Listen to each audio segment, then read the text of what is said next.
জাহান্নামের আগুন তো বান্দা দুনিয়া সাধারণ তোমার চুলার আগুনের মতো এমনটা না, এত ভয়ঙ্কর আগুন। যেই আগুনের ব্যাপারে কত স্পষ্ট হাদিসের মাধ্যমে মদিনাওয়ালা নবী জানায়া দিলেন।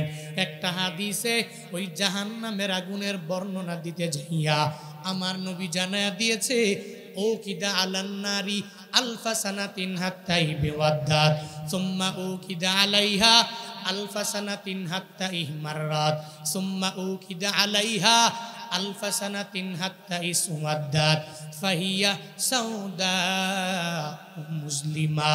মদিনাওয়ালা নবী জানাইছে ওই জাহান্নামের আগুনটা এত পরিমাণ ভয়ঙ্কর, আল্লাহ বান্দাদের জন্য আমার মাওলা বানাইলেন।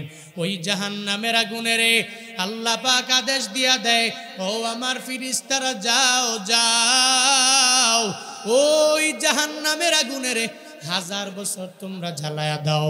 যখন আল্লাহর আদেশ পাইয়া জাহান্নামের আগুনকে জ্বালানো হলো, 1000 বছর জ্বললো, তখন এটা সাদা আকার ধারণ করে ফেললো।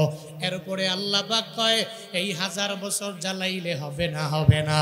হ্যাঁ ফেরেশতারা, ওই জাহান্নামে যাও, ওই জাহান্নামে যাইয়া আবার ওই জাহান্নামের আগুন রে 1000 বছর জ্বালাও।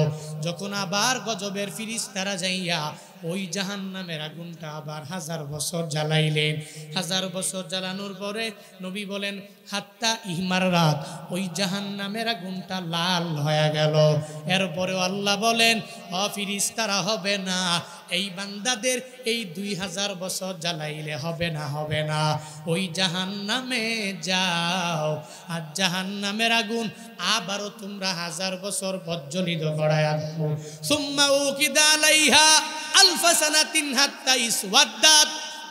মদিনাওয়ালা নবী বলেন, ও উম্মতের দল, ওই জাহান্নামের আগুন আল্লাহ পাকের আদেশ পাইয়া গজবের ফিরিস্তারা এত পরিমাণে জ্বালাইলো, জ্বালাইতে জ্বালাইতে একটা পর্যায়ে এটা কালো হয়ে গেল, কালো হয়ে গেল।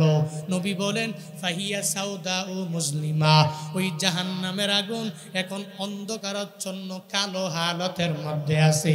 এমন কালো আগুন যেই অন্ধকারের কারণে একটা মানুষ আর একটা মানুষের পর্যন্ত দেখবে না। এত পরিমাণ কালো, এত পরিমাণ আগুনের পাওয়ার। বলে বান্দা দুনিয়ার সাধারণ কোনো আগুনের মতো না, আগুনের মতো না। ওই আগুনের এত পাওয়ার, যেই আগুনে বান্দাগুলো পরিপূর্ণ ভুনা হয়ে যাবে। আবার আল্লাহ আদেশ দিবে, এরপরে বান্দাকে আবার আকৃতি দেওয়া হবে, আবার জ্বালানো হবে, বান্দা আবার ভুনা হয়ে যাবে। আবার আল্লাহ বলবে, ও বান্দা আবার তুই আবার আগের মতো হয়ে যাও, আবার বান্দা আগের মতো হয়ে যাবে। ওই জাহান্নামের আগুন এতটা ভয়ঙ্কর, বান্দা মাঝে মাঝে জাহান্নামের বয়ান শুনলে বোঝা যাবে। ওই জাহান্নামের বয়ানের ব্যাপারে কত বক্তারা বয়ান করে, ইউটিউবে আছে না নাই? আসেনি? বয়ানের অভাব নাই। হুজুরেরা কি সুন্দর করে করে বয়ান করে। ও বান্দারে, এই জাহান্নামের আগুন সহ্য করার মতো ক্ষমতা বান্দা তোমার মাঝে নাই, আমি বক্তার মাঝে নাই, দুনিয়ার কেউ এই আগুন সহ্য করতে পারবে না। এজন্যই তো আল্লাহ কয়, তুই চলার পথে আমি রবকে ভয় করার প্রয়োজন নাই। আমি রবের আযাবের ভয় তোর অন্তরের মধ্যে বান্দা তুই ঢুকাও। যে আযাব, ইন্না আযাবি লাশাদীদ, যেই আযাবের ব্যাপারে আল্লাহ পাক নিজেই জানায়া দিলেন কঠিন আযাব। যেই আযাবের চাইতে বড় আর আযাব হতে পারে না, যেই আগুনের চাইতে আরো কোনো পাওয়ারওয়ালা আগুন দুনিয়ায় নাই। আল্লাহ পাক জানায়া দিলেন, ও বান্দা তুই আমি আল্লাহকে ভয় করো। এর মানে হলো আল্লাহকে ভয় করা লাগবে না, আল্লাহর আযাবের ভয় তোর অন্তরের মধ্যে তুই ঢুকাও। একটা ব্যাখ্যা, আল্লাহ কি ভয়ঙ্কর নাকি? বলে না, না, আল্লাহ ভয়ঙ্কর না। আল্লাহ যে জানায়া দিলেন ভয় করার জন্য, ভয় করো, এর মানে আল্লাহর আযাবের ভয় বান্দা তুমি অন্তরে ঢুকায়া দাও। মুফাসসিরিনে কেরাম বলেন, এই গেল 1 নাম্বার, আল্লাহ কি ভয়ঙ্কর নাকি? বলে না, না। 2 নম্বরে ব্যাখ্যা হলো, মুফাসসিরিরা জানায়া দেয় আল্লাহ যে জানায়া দিলেন আল্লাহকে বারবার ভয় করার জন্য। আল্লাহ কেন বলে? এটা বলার কারণ হলো, বলে আল্লাহর যেরকম দয়া ওই পরিমাণ রাগ নিয়ে নিয়ে নিয়ে আমার মাওলা চলে। আল্লাহর যেরকম দয়া আছে ওই পরিমাণ মাঝে মাঝে আমার মাওলা রাগান্বিত হয়ে যায়। তবে সবার জন্য দয়ালু হয় না, সবার জন্য আমার মাওলা রাগান্বিত হয় না। মাঝে মাঝে দেখবেন কিছু কিছু বান্দারা গুনাহ করে করে আমার মাওলার দরবারে ফিরে আসে, এদের জন্য আমার মাওলা পরিপূর্ণ দয়াবান হয়ে যায়। বান্দার গুনাহগুলো যত পরিমাণ বড় হয়ে যাক না কেন, যখনই তাওবা করে আমার মাওলার দরবারে বান্দা ফিরে আসে, আল্লাহ তখন কয়, গোলাম আমি আল্লাহ জিন্দেগীর গুনাহগুলোকে ক্ষমা করে দিয়া দিলাম। আবার মাঝে মাঝে কত বেঈমানেরা এই সমাজে অভাব নাই, যেই বান্দাগুলো আমার মাওলারে পর্যন্ত মানে না, দুর্নীতির সর্বোচ্চ মাকামের মধ্যে পর্যন্ত বান্দা পৌঁছে যায়, আল্লাহকে মানতে চায় না, ওই নবীর সুন্নতটাও মানে না, কোরআন হাদিসের কোনো আমলটা যেই বান্দাগুলো করে না, এদের বেলা আল্লাহ দয়ালু না। এদের বেলা আল্লাহ কয়, আমি তোর বেলা রাগান্বিত হয়ে গেলাম বান্দারে, তখন আমি আল্লাহ পশ্চিমকালেও আর তোর জন্য ভালো থাকতে পারি না। ফেরাউন এত বড় ক্ষমতা পাইয়া ফেরাউন নিজেই আমার মাওলাকে অস্বীকার করে বসলো, বলতে লাগলো, হ্যাঁ লোকেরা তোমরা যে আল্লাহরে মানো ওই আল্লাহরে মানা বাদ দিয়া দাও। আমি ফেরাউন এত বড় ইলা তোমাদের, আমি ইলারে তোমরা মেনে নাও। নমরুদ এত বড় পাওয়ারওয়ালা হইয়া নমরুদ কয়, ও আমার লোকেরা মানো ওই আল্লাহরে মানার দরকার নাই, আমি নমরুদের তোমরা মেনে নাও। আবু জাহাল, উতবা, সাহেবা, মুগিরা এরা আল্লাহকে না মানিয়া আমার নবীরে পর্যন্ত এত পরিমাণ আঘাত এরা দিয়া দিল। আল্লাহ কয়, এদের জন্য আমি মাওলা দয়ালু হতে পারি না, ওই আসহাবে ফিলের জন্য আমি আল্লাহ দয়ালু না, এদের জন্য মাঝে মাঝে আমি আল্লাহর ভয়ঙ্কর রূপটা এদের দেখানো লাগবে, এদের স্মরণ করায়া দেই। বান্দারে আমি আল্লাহর পাওয়ার কি পরিমাণ জানো?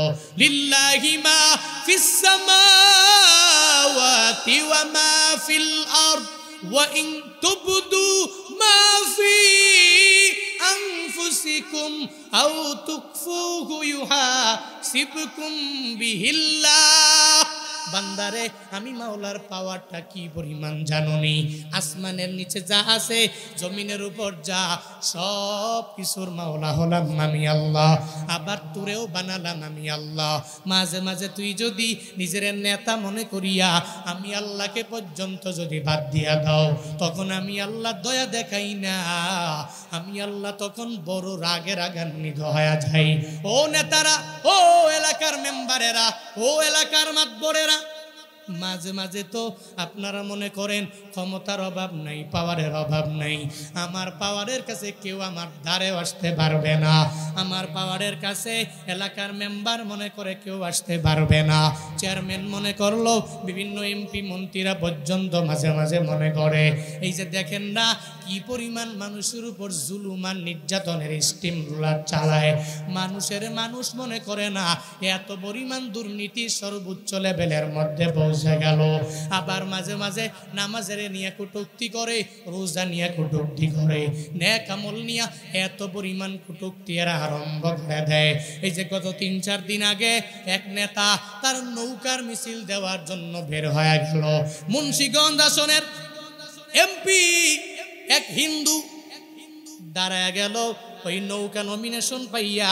এবার যখন ওই নৌকা নিয়ে মিছিল ঘরে, নামাজের ওয়াক্ত হয়ে গেল, একজনে ডাক দিয়া কয়, এমপি সাহেব এখন নামাজের সময় জোরে জোরে স্লোগান দেওয়া যাবে না। ও হাটে আর কয়, কিসের নামাজ, তোদের কিসের নামাজ, আবার এর অনেক পরিমাণে গালি দিয়া দেয়। ও তো মনে করে আমার পাওয়ারের অভাব নাই, এই আসনের 2বার এমপি আমি হয়ে গেলাম, আমার অনেক ক্ষমতা, এই এলাকার লোকেরা আমারে ভোট দিলে দেখ, না দিলে নাই, আমি অটো পাস হয়ে যাব, এই চিন্তা নিয়ে নামাজরে নিয়ে এত পরিমাণ কটূক্তি করে আওয়াজ দিয়া দেয়। মুন্সিগঞ্জের মুসলমানেরা এতদিন পর্যন্ত উড়ে পড়ে ভালো জানতো, কিন্তু মনে করে নামাজ কি মুসলমান কি এগুলা দেখার বিন্দু মাত্র পরিমাণ আমার টাইম নাই। কিন্তু জানে না এ দেশের পরিচয় নামাজ দিয়া, এ দেশের পরিচয় রোজা দিয়া, এ দেশের পরিচয় নেক আমল দিয়া। এটা মুসলমানেরা অনেক কষ্ট করে করে নিজের রক্ত ঝরাইয়া এ দেশটারে স্বাধীন করে আনলো রে বান্দা। এ দেশে যদি কোনো বান্দা নামাজ নিয়ে কটূক্তি করে, রোজা নিয়ে কটূক্তি করে, টুপি নিয়ে যদি কেউ কটূক্তি করে, উলামায়ে কেরাম নিয়া বিন্দু মাত্র পরিমাণ যদি কেউ কটূক্তি করে, অন্তত পক্ষে সে মুসলমানের বন্ধু হতে পারে না, ঠিক কিনা? মুসলমানের নির্বাচন করতে পারে না, দুইবারের হতে পারে, এবার হবে না। সব মুসলমানেরা এর ব্যাপারে বয়কটের আওয়াজ দিয়া দিল। ও যাবে, কোনো অসুবিধা নাই, বাংলাদেশে কেউ কাউরে বাধা দেয় না। যে কোনো ব্যক্তি উনি স্লোগান দিতে পারবে, বিভিন্ন মতগুলো বান্দা প্রকাশ করতে পারবে, তবে নামাজের সময়ে দুনিয়ার সব কিছু বন্ধ হয়ে যাবে।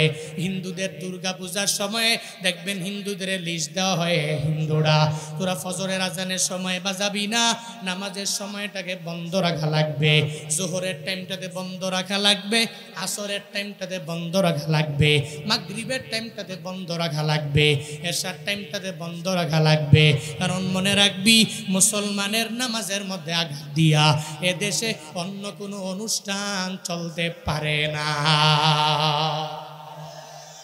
আগে নামাজ, এরপরে অনুষ্ঠান, আগে নামাজ, আগে রোজা, আর কি আমল, আগে মুসলমান এরপরে হিন্দু, আগে মুসলমান এরপরে খ্রিস্টান, আগে মুসলমান এরপরে বৌদ্ধ, এরা পূজা করবে, কোনো অসুবিধা নাই। কিন্তু আমগো নামাজের টাইমে বাজাইবে কেন?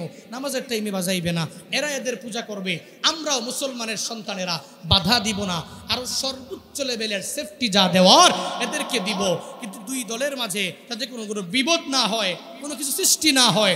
আমগো নামাজের সময় এরা যেরকম বাধা দিবে না, আমরাও গিয়া দুর্গা পূজায় বাধা দিব না। কিন্তু নেতা নিজের লিডার মনে করে, পাওয়ারফুল মনে করে, যদি মনে করে আমার ক্ষমতা অনেক বেশি, পাওয়ার অনেক বেশি, তোদের কিসের নামাজ, আগে আমার স্লোগান, এর উপরে নামাজ, ওই নেতা পশ্চিমকালেও কোনো মুসলমানের বন্ধু হতে পারে না।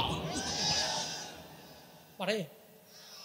মুসলমানের বন্ধু হবে তো আরেক মুসলমান, হিন্দু কেন বন্ধু হবে?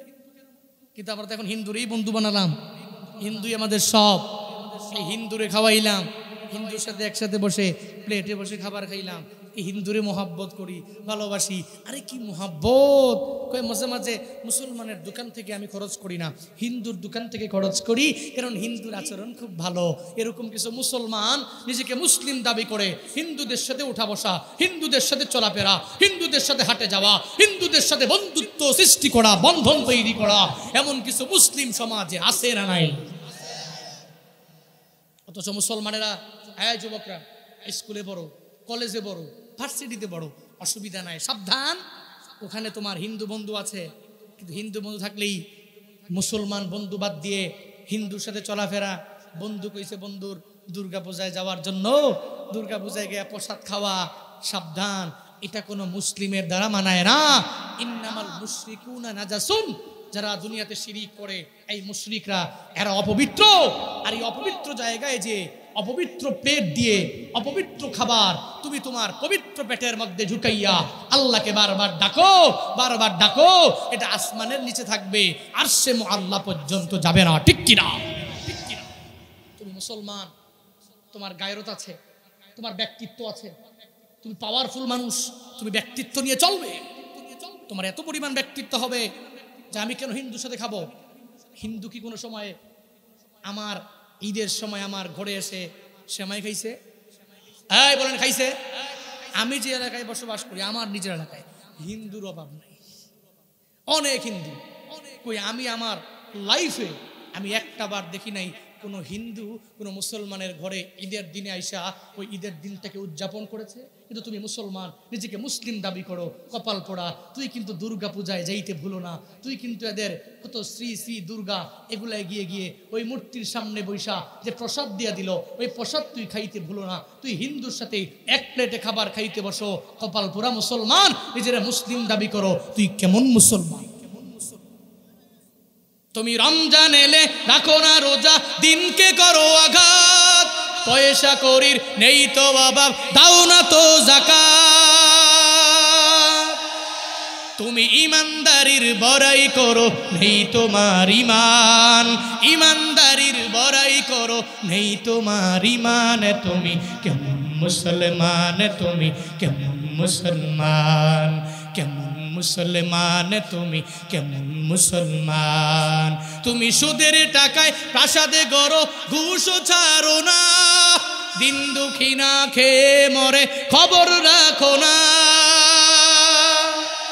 তুমি ঘুষ খেয়েও বিচার করো সাজিয়া প্রধান, ঘুষ খেয়েও বিচার করো সাজিয়া প্রধান। তুমি কেমন মুসলমান, তুমি কেমন মুসলমান, কেমন মুসলমান, তুমি কেমন মুসলমান। তুমি নবীর উম্মত দাবি করো, সুন্নাহ মানো না, নবীর অপমানে তোমার হৃদয় কাঁদে না। তুমি বিজাতীয় সংস্কৃতিতে সপেছো পরাণ, বিজাতীয় সংস্কৃতিতে সপেছো পরাণ। তুমি কেমন মুসলমান, তুমি কেমন মুসলমান, কেমন মুসলমান, তুমি কেমন মুসলমান। নামাজের সাথে নাই পরিচয়, মানো না কোরআন, নামাজের সাথে নাই পরিচয়, মানো না কোরআন। তুমি কেমন মুসলমান, তুমি কেমন মুসলমান, কেমন মুসলমান, তুমি কেমন মুসলমান। ঠিক কি না? মুসলমান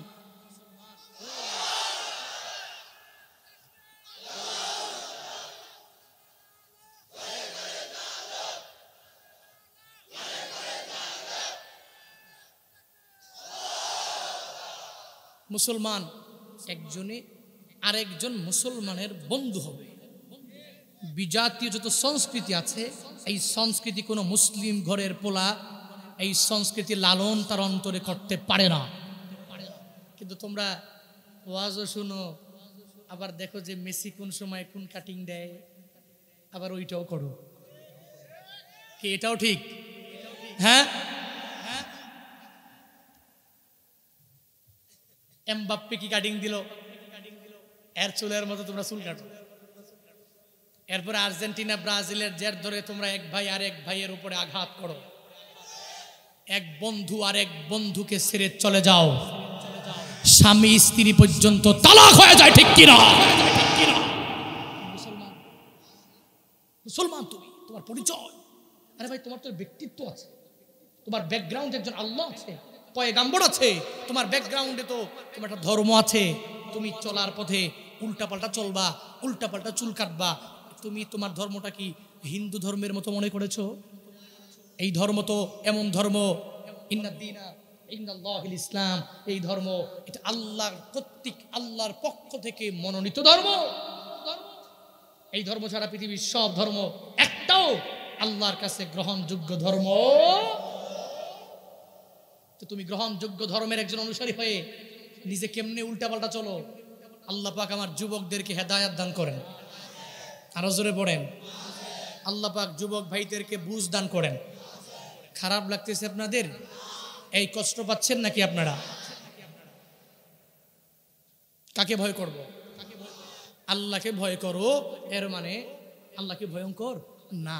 এক নাম্বার জবাব, আল্লাহ ভয়ঙ্কর না। আল্লাহ যে বললেন আল্লাহকে ভয় করার জন্য, এর মানে আল্লাহর আযাবকে তোমরা ভয় করো। আর দুই নাম্বার জবাব হলো, আল্লাহ পাক মাঝে মাঝে দয়া দেখায়, আবার মাঝে মাঝে আল্লাহ রাগান্বিত হয়। ওয়ার্ডের মেম্বারের দিকে বান্দা তুমি একটু তাকায়া দেখো, যেই মেম্বারটা ওয়ার্ডের অনেক বড় লিডার যখন হয়ে গেল, ওই মেম্বার মাঝে মাঝে দয়া দেখায়, মাঝে মাঝে রাগান্বিত হয়ে যায়। এলাকার মধ্যে যখন কোনো চুর চুরি করে, ওই চোরের বেলায় যদি মেম্বার কয় আমি আমার দয়ার গুণটাকে প্রয়োগ করে দিলাম, তাহলে কেমন হবে? একটা একটা চোর না দুইটা চোর না, একটা চোরের প্রশ্রয় দিয়ে দিলে আরো হাজারো চোর অটোমেটিক ভয় দেওয়া হয়ে যাবে। একটা ডাকাতের যদি সাইরা দাও অটোমেটিক ডাকাতগুলো বেড়ে যাবে।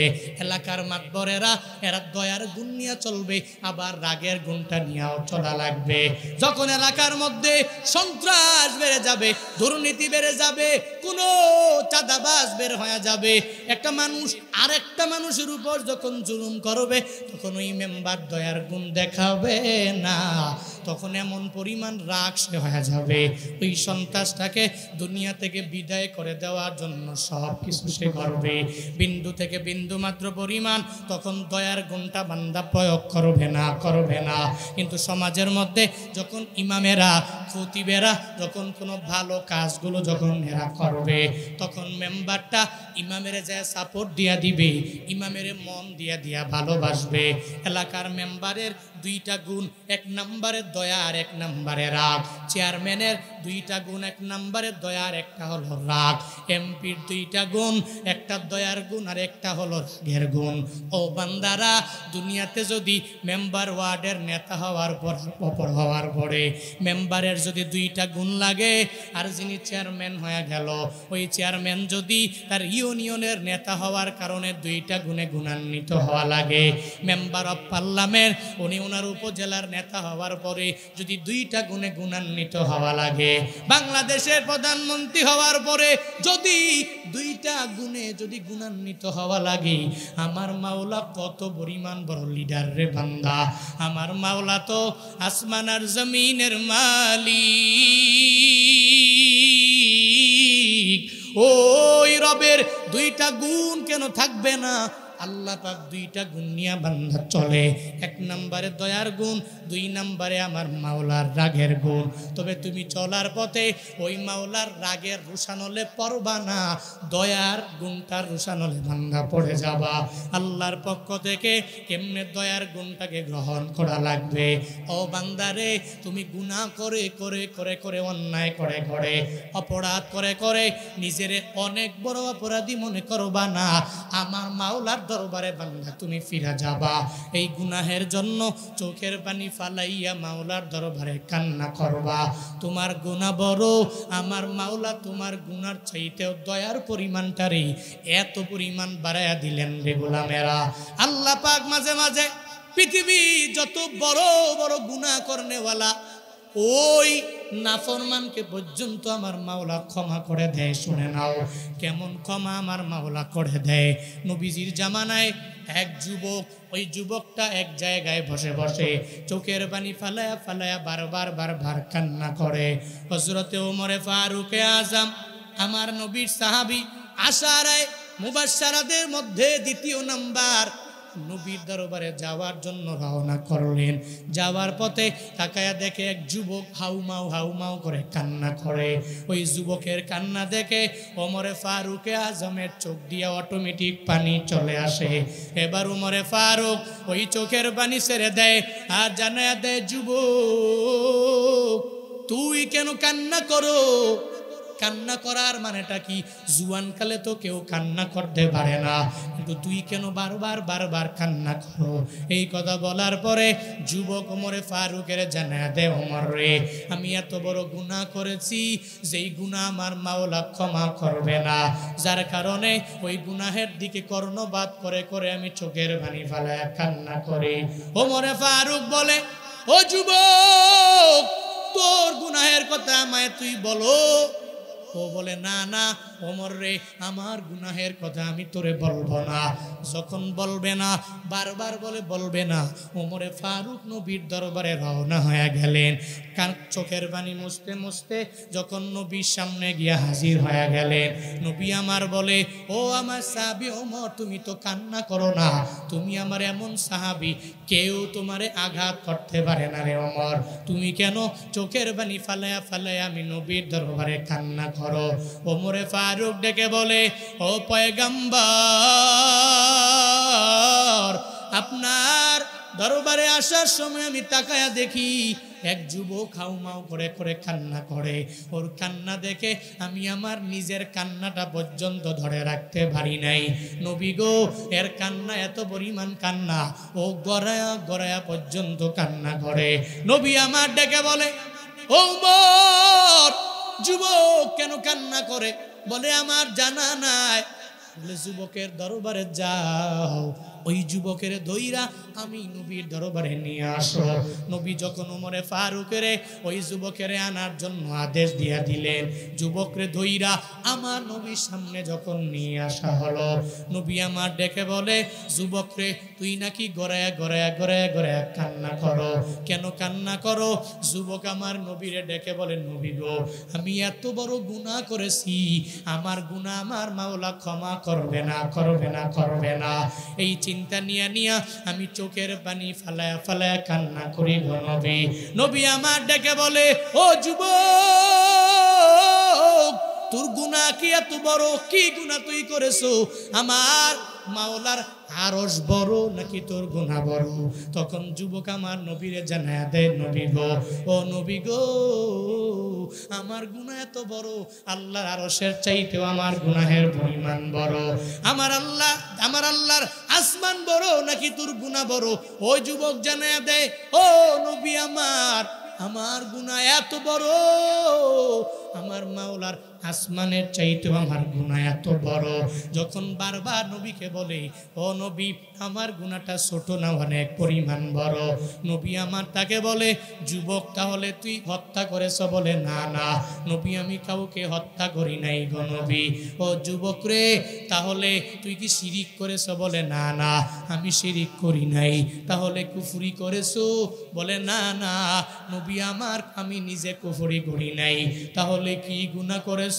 যুবক চোখের পানি ফালাইয়া আমার নবীরে জানায়া দেয়, ও পয়গম্বর আমার, আমি এত বড় গুনাহগার পাপী,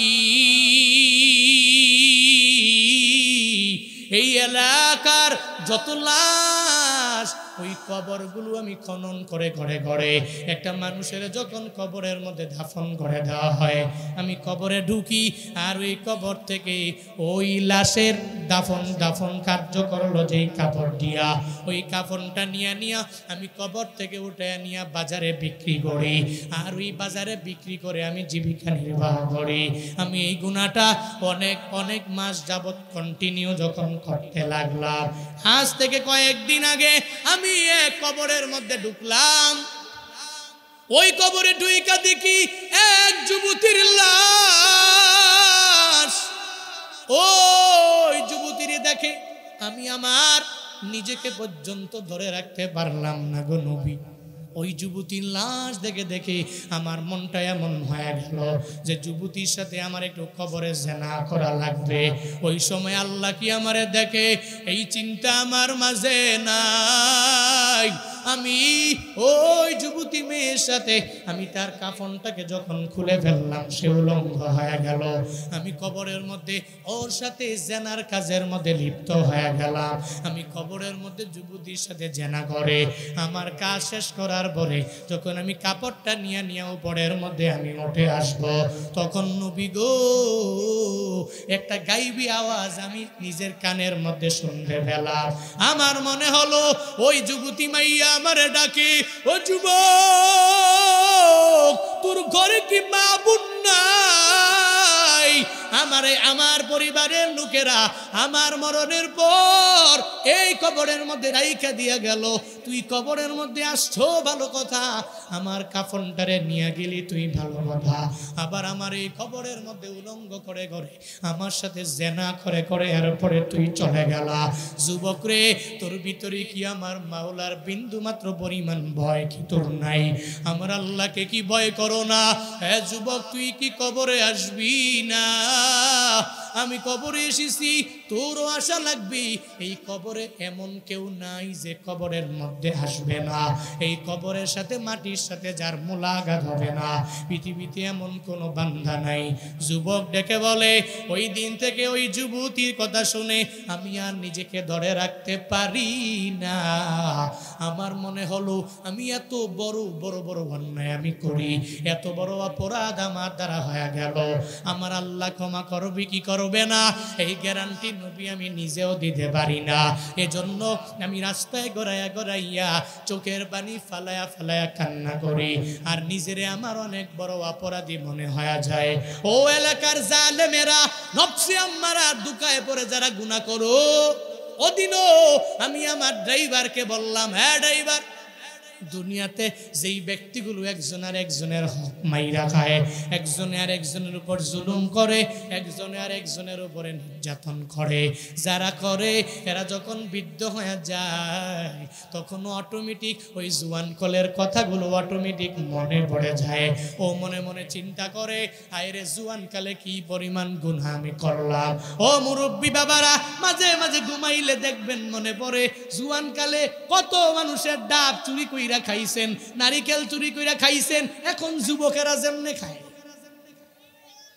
ঠিক কিনা? একদিন এখন তো মনে করে না, এখন তো পাওয়ার যে বেশি, ওরে বাপরে বাপ, রক্ত গরম, ডাব চুরি কইরা এলাকা সব সমান করে লাই, বন্ধুরা সব চল বাইক নিয়ে দৌড়াও। আর আমগো মতো ওরা কি আসলে এই পুরো তারা সে আমগো পাওয়ার জানো, আমরা চণ্ডীভোগের বুলাবাইন, আমগো পাওয়ারটাই তো অন্যরকম। এই পাওয়ার নিয়ে ক্ষমতা নিয়ে দৌড়ায় ও, কিন্তু জুয়ান কালে এটা টের পাবে না, কিন্তু একটা সময় যখন দুর্বল হবে কিন্তু সে টের পাবে, আরে কি গুনাহ করলাম, কি অপরাধ করলাম, আরে মানুষের হক নষ্ট করলাম, আরে মানুষের সাথে কি অন্যায় আচরণ করলাম, আরে মানুষের সাথে কি খারাপ ব্যবহার করলাম। ওদিন আফসোস করবে, কিন্তু ওদিন আফসোস করলেও কোনো ফায়দা হবে না, কারণ বৃদ্ধ বয়সে বারবার বারবার বারবার অনেক মানুষের কাছে ক্ষমা চাইতে মন চাইবে, কিন্তু যার কাছে ক্ষমা চাইবে ওই ব্যক্তি তো দুনিয়া থেকে বিদায় হয়ে গেল। অন্যায় করার পরে, অপরাধ করার পরে মাঝে মাঝে এরকম অন্যায়ের কথা, অপরাধের কথা ঘুমাইলে মনে পড়ে কি পড়ে না? এই মনে পড়েনি? বৃদ্ধ বাবারা মনে পড়েনি? হ্যাঁ, জুয়ান কালে কি অন্যায় করছেন, কি অপরাধ করছেন, মাঝে মাঝে কি শুইলে মনে পড়ে, আর তখন নিজের এত পরিমাণ অপরাধী মনে হয়, হায় রে আমি তো এই গুনাহটা না করলেও পারতাম, হায় রে এই অপরাধটা আমি কেন করলাম। যুবক কয়, আমি যে এত বড় অন্যায় করেছি, এত বড় অপরাধ করেছি, আমি কেন করলাম? শুধু এই প্রশ্ন নিজেকে করে করে ধিক্কার দেয় নিজেরে, আর নিজে চোখের পানি ফালায়া কান্দে। কার সামনে? নবী আমার ডেকে বলে, যুবক তোর গুনাহ এত পরিমাণ বড় হয়ে গেল, এত পরিমাণ বড় গুনাহ একটা মানুষের দ্বারা কেমনে সম্ভব হয়ে যায় রে যুবক। যুবক রে এই কথা বলার পরে এবার যুবক মনে মনে মনে মনে চিন্তা ভাবনা করে, আমি যে এত বড় গুনাহ করেছি, আমার নবী পর্যন্ত বলেছে আমার গুনাহের পরিমাণটা বড়। এই চিন্তা নিয়া নিয়া যুবক নবীর দরবার থেকে দৌড়ায়া যায়, বড় একটা পাহাড়ে যাইয়া ওই পাহাড়ের চূড়ার মধ্যে দাঁড়াইয়া, যেখানে দুনিয়ার কোনো মানুষ নাই, আমার মাওলার কাছে চোখের পানি ফালায়া ফালায়া বারবার কান্না করে আমার আল্লাহকে বলে, আল্লাহ রে তুমি যদি আমারে ক্ষমা না করো, তুমি যদি আমারে মাফ না করো, আমারে কেউ ক্ষমা করতে পারবে না, মাফ করতে পারবে না রে আল্লাহ। ও আল্লাহ, আমি আমার জিন্দেগিতে কত গুনাহ করেছি, যেই গুনার খবর তুমি জানো, কেউ জানে না, জানে না। আল্লাহ তুমি আমার গুনাহ ক্ষমা কইরা দাও। আল্লাহর কাছে যাইয়া যখন বারবার বারবার আমার মাওলারে বলে, আল্লাহ গো আমার গুনাহ তুমি ক্ষমা করতে পারো, কেউ আমারে ক্ষমা করতে পারবে না গো আল্লাহ। ও আল্লাহ, আল্লাহুম্মা আনতা রাব্বি ওয়া আনা আবদুক, তুমি আমার রব আর আমি তোমার বান্দা, তুমি রব হইয়া বান্দারে ক্ষমা করে দিতে পারো গো আল্লাহ। বারবার বারবার আমার আল্লাহরে এটা বলে।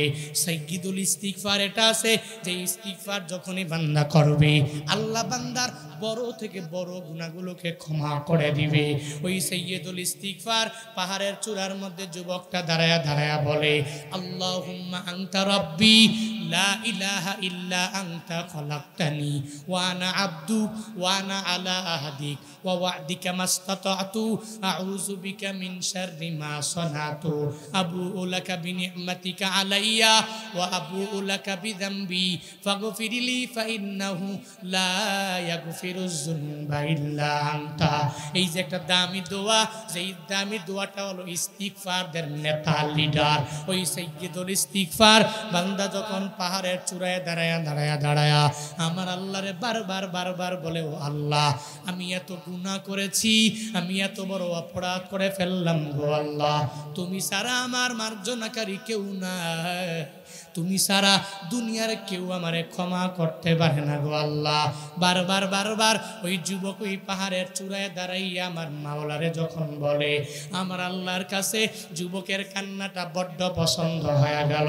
আল্লাহ পাক জানায়া দেয়, ও ফেরেশতারা, আমার নবীর কাছে যাও, ওই নবীর কাছে গিয়া জানাও, দুইটা প্রশ্ন করবা, এরপরে ওই যুবকের ক্ষমার ব্যাপারে জানায়া দিবা। ফেরেশতা পাঠায়া দেওয়া হলো। আয়েশা জিবরাইল নবীরে কয়, ও নবী আমার, আপনি বলেন এই বিশাল আসমান আর জমিন কে বানাইছেন? আমার নবী জানায়া দিলে, এই আসমান আর জমিন দুনিয়ার কেউ বানায় নাই, একজন বানাইছে, চিল্লায়া বলো তার নাম। কে বানাইছে? নবী আমার জানায়া দেয়, ও জিবরাইল, আসমান আর জমিন আল্লাহ বানাইছেন, কেউ বানায় নাই। শুনো রে জিবরাইল, আসমান আর জমিন আমার মাওলা বানাইছেন। এবার জিবরাইল আমার নবীরে জানায়া দেন, নবী গো, এই আসমানের নিচে জমিনের উপরে যত মাখলুকাত দুনিয়ার মধ্যে আছে, এই মাখলুকাতের রিজিকের ব্যবস্থা কে করবে? নবী গো আপনি জানায়া দেন।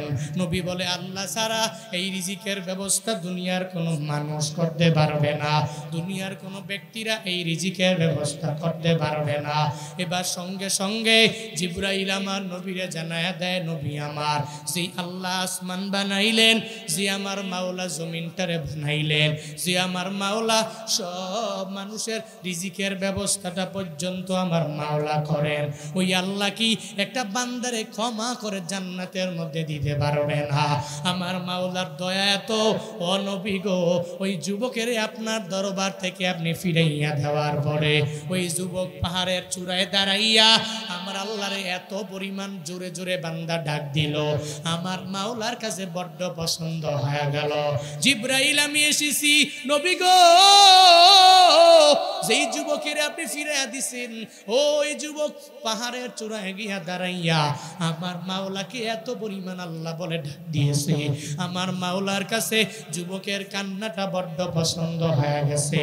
আর আমার মাওলা তার গুনাহ যদিও বড়, আল্লাহর দয়ার কাছে গুনাহটাকে এত ছোট মনে করিয়া আল্লাহ পাক যুবকের, আল্লাহ পাকের দুইটা গুণ, এই কারণে আল্লাহ পাক বলেছেন, তুই আমার রাগের গুণটারে বাদ দাও, দয়ার গুণটাকে গ্রহণ করা যাবে কিভাবে? ওইভাবে তুই নিজেকে ঈমানওয়ালা বানাও, ওইভাবে তুই নামাজ পড়ো, ওইভাবে তুই রোজা রাখো, ওইভাবে তুই নেক আমল করো। এক নম্বরে আদেশ, ভয় করব কাকে? হ্যাঁ, আরো জোরে বলেন।